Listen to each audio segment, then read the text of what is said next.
lot of time the criticism comes, and people have asked me these questions whenever I talk about robotics, and when I talk about robotics, robots which are intelligent, is why do you want to replace them with humans?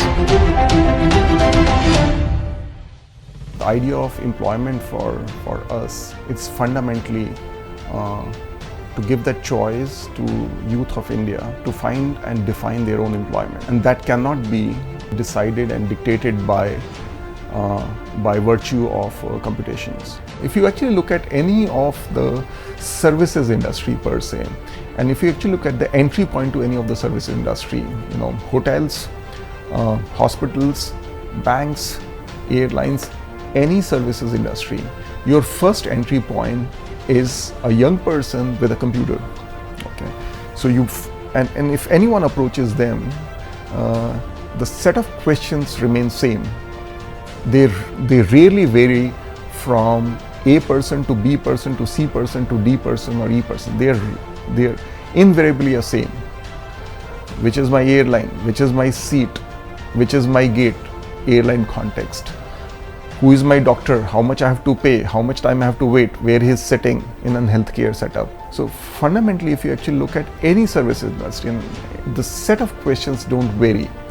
And a percentage of variance which comes into cognitive part, for that there has to be a person who has cognitive power, which requires brain power and a human brain power.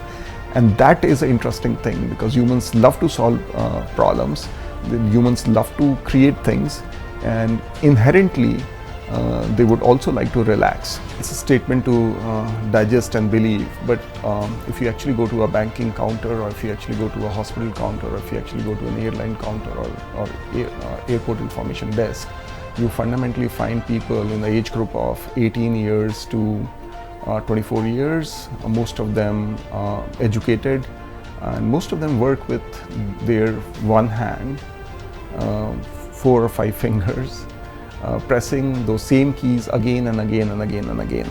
Now for 7 or 8 hours every day, if they're going to do that same task with that same set of keys, only thing what they're going to get is a muscle memory when they're in their mid-30s and arthritis.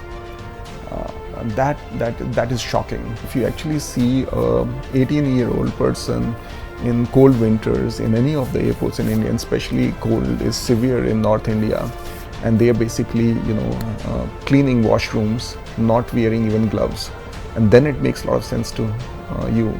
It cannot be a cowardly approach that just because we are not able to create what I call as meaningful employment, hence we are actually giving them this alternate, and that cannot be the foundation of a great country.